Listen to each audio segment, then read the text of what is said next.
আসসালামু আলাইকুম এভরিওয়ান। অন্ধমের ভালোবাসা গল্পের সিজন 2 16 নম্বর পার্ট। তো চলো বেশি কথা না কইয়া গল্প শুরু করা যাক। মা বলল, জানিস প্রতিদিন জানালার পাশে বসে থাকি আমি, রাস্তাটা দেখলেই মন বলে এই বুঝি তোর পায়ের শব্দ, এই বুঝি তুই এলি আমায় নিতে। অনেক রাত জেগে থেকেছি, আকাশে তারা গুনেছি, জানালার পর্দা সরিয়ে দূরের পথের দিকে চেয়ে থেকেছি। আমি জানতাম রে দীপু, তুই আমার ছেলে, তুই একদিন ঠিকই ফিরে আসবি আমার কাছে। একদিন এই বৃদ্ধ কুয়াশা মাখা ঘরে আমায় মুক্তি দিতে। আজ তুই এলি, আমি জানতাম আমাকে তুই ভুলে যেতে পারিস না। তোর বুকে মাথা রেখে মরলো আর আফসোস থাকবে না। মা আর ছেলের বুকের ভেতরের অভিমান, দুঃখ, সব না বলা কথা আর শুধু এক ফোঁটা অশ্রুর স্রোতে মিশে আসছে। একটা কান্না যা শব্দহীন, একটা পুনর্মিলন যা হাজার বিচ্ছেদের ক্ষতকে ছাপিয়ে যায়। দীপু সেই মুহূর্ত নিজেকে আর কিছু ভাবলো না। সে শুধু একজন পুত্র যে আজ তার মায়ের বুক খুঁজে পেয়েছে। মাকে সাথে নিয়ে সুরাইয়ার বাড়ির পথ ধরল দীপু। হাতে মায়ের কাপা হাতটা ধরে হাঁটছে সে। মনের ভিতরে বিষণ্ণতার কালো মেঘ গুমড়ে উঠছে। মা একটানা বলেই যাচ্ছেন, সুরাইয়ার বাড়ি যাচ্ছি যে। ও বুঝেছি, ভাই বোন সকলে একসাথে মিলে আবার সেই পুরোনো আড্ডা দিবি। সত্যি দীপু, তুই না থাকলে গোটা সংসারটা যেন তাল কাটে। তোর অনুপস্থিতিতে সবকিছু এলোমেলো হয়ে যায়। আজ আবার সবাই একসাথে হবে আগের মতো, হাসি খুনসুটি ঝগড়া খাওয়া দাওয়া। শুধু তোর বাবা নেই, সে আজ এই দিনটা দেখতে পারলো না। সে বেঁচে থাকলে অনেক খুশি হতো জানিস। মৃত্যুর আগে সে তোকে এক পলক দেখতে চেয়েছিল, তোর অপেক্ষায় পথ চেয়ে বসেছিল মানুষটা। একটু থেমে মা আবার বললেন, জানিস আমি তো কখনো ভাবিনি মরার আগে এমন একটা দিন পাবো, যেদিন আমার সব ছেলেমেয়েরা আবার একসাথে হবে। যারা একদিন একটা পাতার উপর বসে খেত, একটা দড়ি স্লিপে দোলা খেত, সেই মুখগুলো আবার একসাথে দেখবো। ভাবলেই বুকটা জড়িয়ে যায়।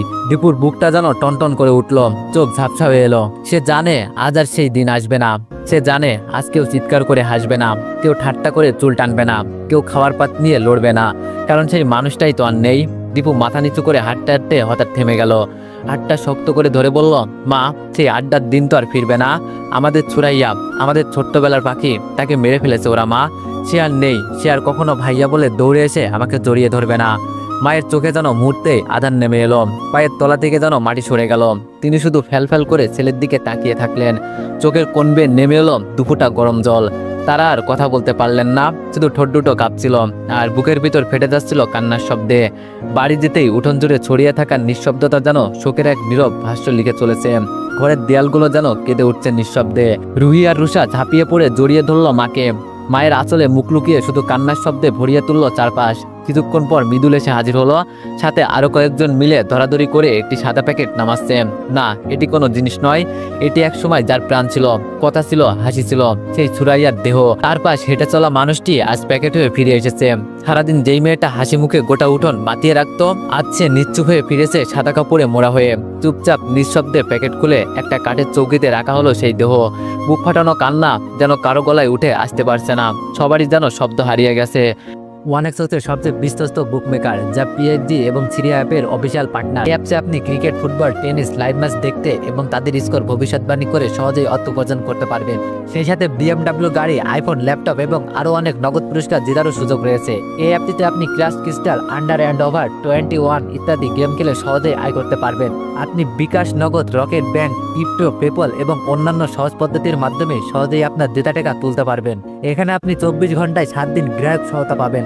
তাই এখনই পিন কমেন্টের লিঙ্ক ব্যবহার করে রেজিস্ট্রেশন করুন অথবা গুগলে ওয়ানএক্স সার্চ লিখে রেজিস্ট্রেশন করুন। আর হ্যাঁ, রেজিস্ট্রেশনের সময় আমার প্রোমো কোড VODO7 ব্যবহার করে প্রথমবার ডিপোজিটে 20,000 টাকা পর্যন্ত পান। ধীরে পায়ে এগিয়ে এলো দীপু, চোখে ঝাপসা জল, হাতে কাঁপন। চৌকির পাশে বসে ছোট বোনটার মুখ হাত বুলিয়ে দিতে নিঃশব্দে বলে উঠল, এই তো সেই ছোট্ট সুরাইয়া, আমার চোখের মণি, আমার আদরের ছোট বোন।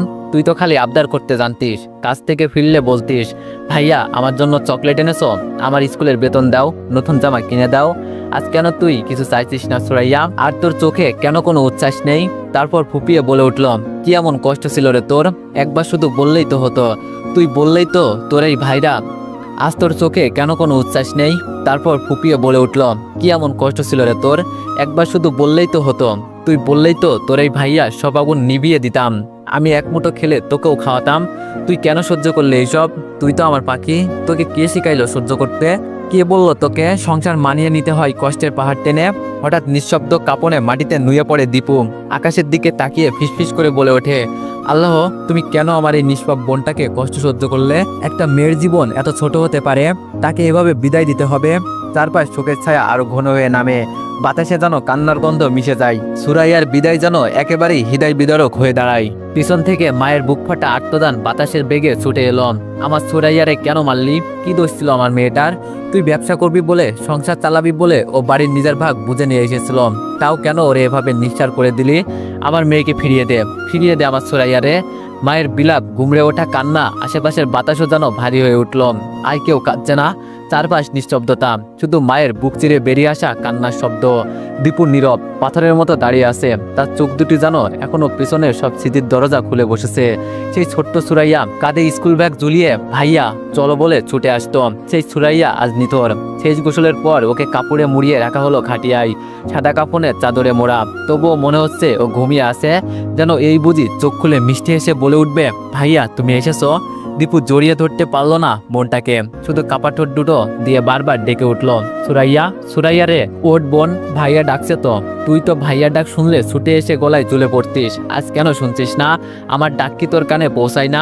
পাশ থেকে মৃদুল এগিয়ে এলো, চোখে জল, ঠোঁটে শব্দ নেই। সুরাইয়ার মাথার কাছে এসে ধীরে ধীরে বসে বলল, তোর এমন কঠিন পরিস্থিতির কথা আগে কেন বলিসনি? ভাই ছিলাম তো, একেবারেই কি ফেলে দিতাম? তার চোখে কুয়াশা, মুখে অবক্ত অপরাধ বোধ। সবাই শোকাহত, তবু সময় তো আর থেমে থাকে না।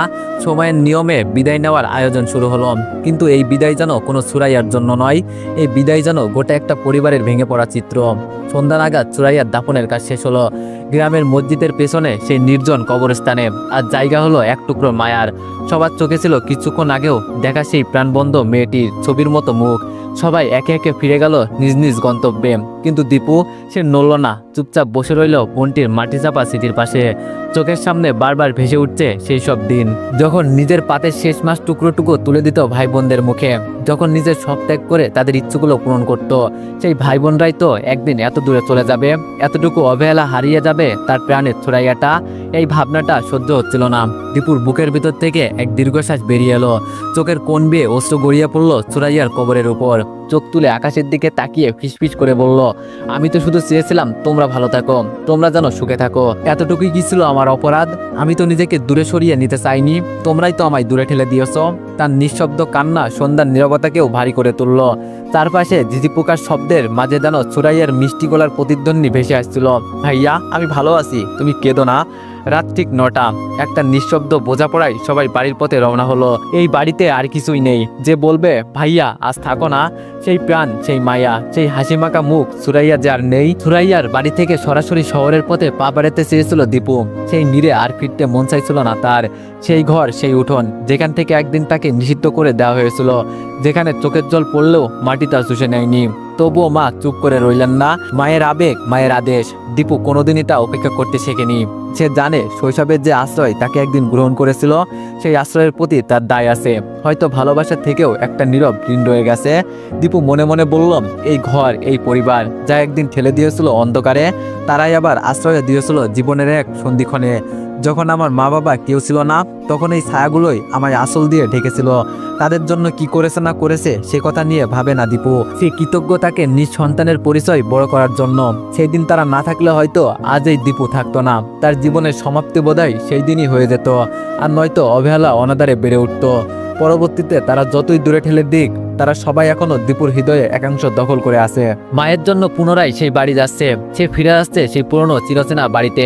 কোনো দাবি নেই, অভিমান নেই, শুধু এক টুকরো দায়বদ্ধতা আর এক ঝাঁক অপূর্ণতা নিয়েই ফিরছে। তাদের ছায়ায় যাদের একদিন মা বাবা বলে ডেকেছিল।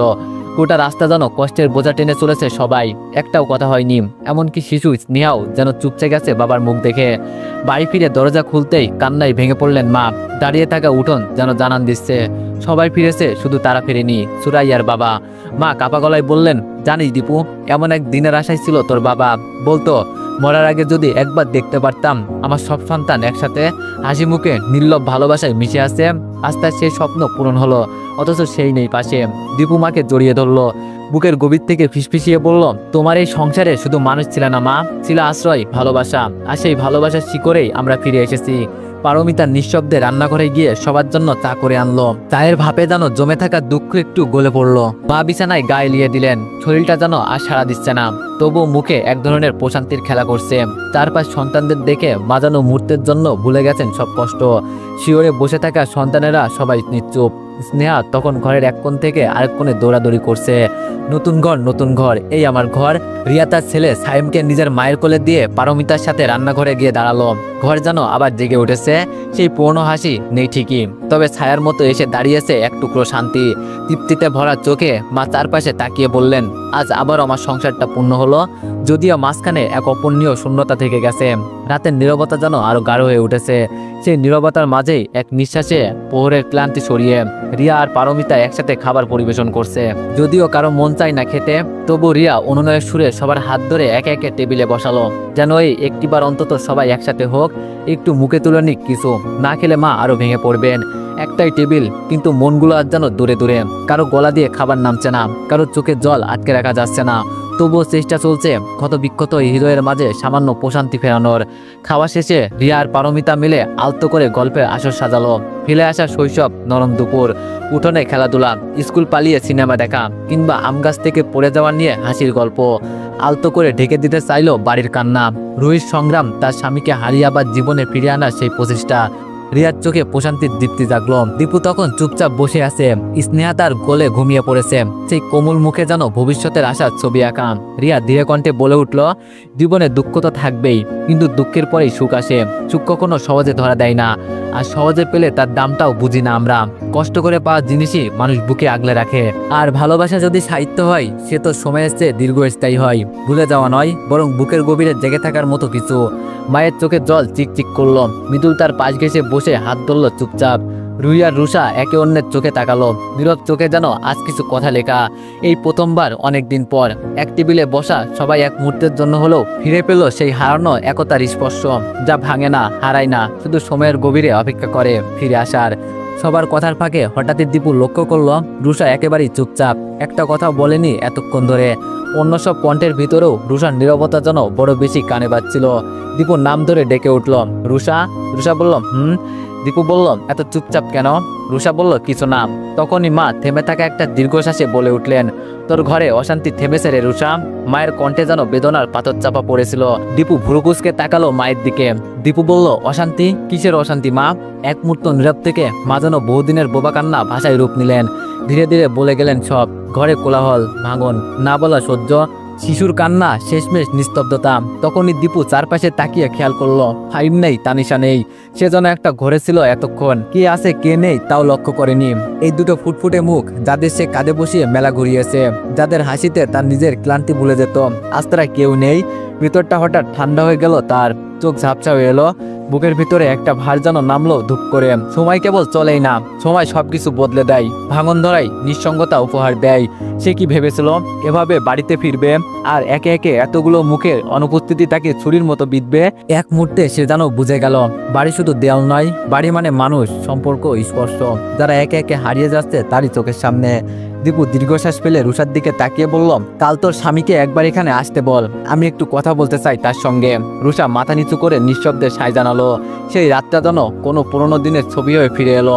মায়ের ঘরে সেই চেনা পুরনো চাদর বিছানো খাটে। চার ভাই বোন এলোমেলো হয়ে শুয়ে পড়লো একসঙ্গে। ঘরের কোণে রাখা হ্যাজাক বাতির আলোর নিচে মায়ের মুখ যেন এক অপাত্রিক প্রশান্তিতে জলজল করছিল। বহুদিন পর এমন দৃশ্য দেখলেন তিনি, যেন তার কষ্ট, তার প্রতীক্ষা আজ কিছুটা হলেও সার্থক হলো। সকালে সূর্য উঠতেই বাবার কবরের দিকে পা বাড়ালো দীপু। অনেক দিনের অযত্নে কবরের বাঁশগুলো ভেঙে পড়েছে। মাটি ধসে গিয়ে কবরটা যেন নিঃস্ব, উপেক্ষিত। চুপচাপ বসে এক মুঠো মাটি তুলে নিল সে। চোখ বুজে নাকের কাছে এনে বাবার গন্ধ নেওয়ার চেষ্টা করলো, কিন্তু কোনো গন্ধ নেই, শুধু হিম আর হাহাকার। চোখ দুটো থেকে টুপটুপ করে অশ্রু গড়িয়ে পড়লো মাটিতে। মৃদুস্বরে দীপু বলল, তোমার সাথে আমার আর দেখা হলো না বাবা, তুমি ভালো থেকো, আমি শুধু এতটুকুই চাই। ঠিক তখনই যেন বাতাসে ভেসে এলো একটা কান্না ভেজা কণ্ঠ, যেটা কেবল অনুভব করা যায়। পুরো পরিবারটাকে তুই সামলে নিস দীপু, তুই তো আমাদের বড় ছেলে। বড় ছেলেদের দায়িত্ব যে অনেক। চমকে তাকিয়ে দেখে আশেপাশে কেউ নেই। এই কথাগুলো কেবল তার ভাবনা, তবু কেমন একটা ভার যেন কাঁধে এসে চেপে বসলো। নিজ হাতে বাঁশ কেটে মাটি সমান করে বাবার কবরটা আবার গুছিয়ে দিল নিজের ভেতরটা একটু একটু করে। ফিরে এসে দেখে রুষার স্বামী এসে বসে আছেন। দীপু মুখ ধুয়ে এসে তার পাশে বসল। রিয়াকে ডেকে জানতে চাই, ওকে নাস্তা দেওয়া হয়েছে তো? রান্নাঘর থেকে রিয়া হেসে উত্তর দিল, হ্যাঁ, এখন চা দিচ্ছি। চায়ের কাপের ধোয়া উঠতে উঠতেই দীপু মুখ খুলল। কথাগুলো তার নিজের অভিজ্ঞতা, ব্যথা আর উপলক্ষিত থেকে আসছে। দীপু বলল, দেখো ভাই, স্ত্রী একটা ছায়া, যার হাত ধরে একজন পুরুষ দিন শেষে ঘরে ফেরে। তার ভিতরেই থাকে শান্তি, থাকে স্বস্তি। মা তিনিও ছায়া, তবে সেটা শিকড়ের মতো, যার থেকে তুমি বেড়ে উঠেছো, শক্তি পেয়েছো। কিন্তু সেই শিকড় যদি বলে ডালপালা কাটো, তাহলে তো গাছই টেকে না। তোমার মায়ের প্রতি দায়িত্ব আছে ভালোবাসাও, কিন্তু তাই বলে স্ত্রীর চোখে জল এনে যদি সেই দায়িত্ব পালন করো, তবে সেটা কারোর জন্যই কল্যাণ বয়ে আনে না।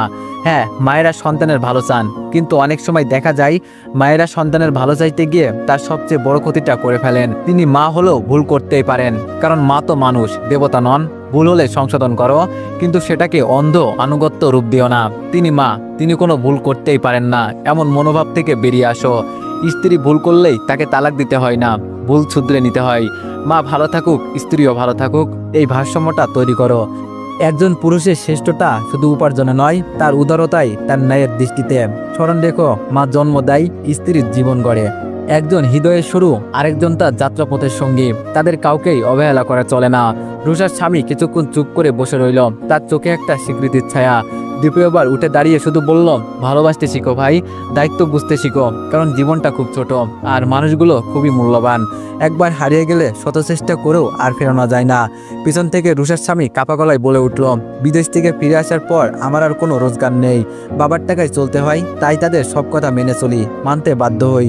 মৃদু হাসি ফুটলো দীপুর মুখে, তবে সে হাসির গভীরে ছিল এক ধরনের বেদনা। ধীরে ধীরে পিছন ফিরে তাকালো সে, চোখে একরাশ স্থিরতা। দীপু বলল, তুমি পুরুষ ভাই, তাহলে অন্যের হাতের দয়ার দিকে কেন তাকিয়ে থাকবে? নিজের পায়ে দাঁড়াও। পুরুষের পরিচয় তার সম্মান, তার স্বাধীনতায়।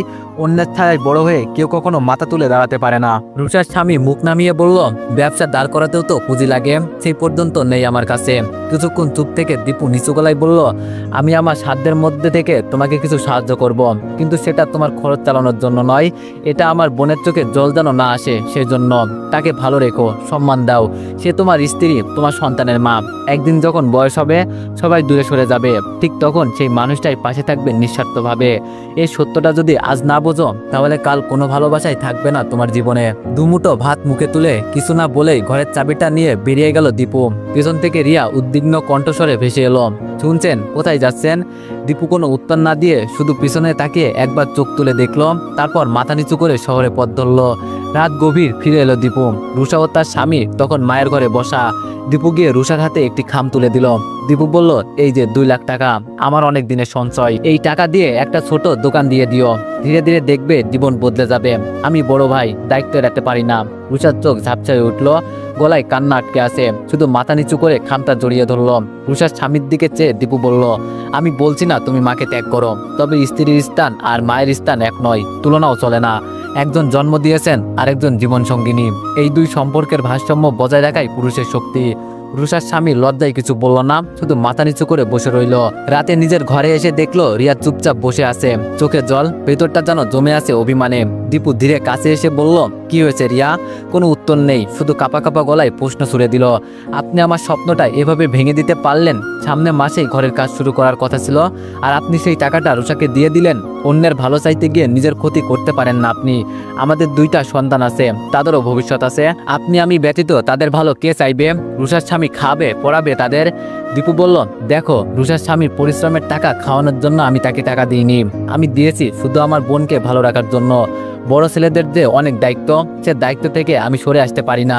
রিয়া বলল, কিসের বড় ছেলে? যেদিন দূর দূর করে তাড়িয়ে দিয়েছিল এই বাড়ি থেকে, সেদিন কোথায় ছিল নিজের বাড়ির সন্তান দাবি করার বড় বড় কথা? সেদিন কেন বুক ফুলিয়ে বলতে পারেননি, আমি কোথাও যাব না, এই বাড়িতে আমারও ভাগ আছে, কারণ আমি এই বাড়ির বড় ছেলে? দীপু কিছুক্ষণ চুপ থেকে নরম স্বরে বলল, এই টাকার ওজনের থেকে লাশের ওজন অনেক বেশি রিয়া, যা বয়ে বেড়ানোর ক্ষমতা আমার নেই। আমি চাই না সুরাইয়ার সাথে যা ঘটেছে তা রুষার সাথেও হোক।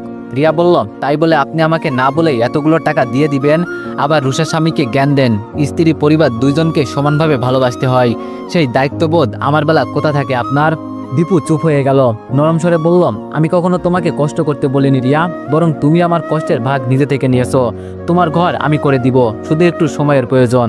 তো এভরিওয়ান, সবাই নেক্সট পার্টের জন্য অপেক্ষা করো, আর সবাই একটু বেশি বেশি লাইক আর কমেন্ট করে দিও। ধন্যবাদ।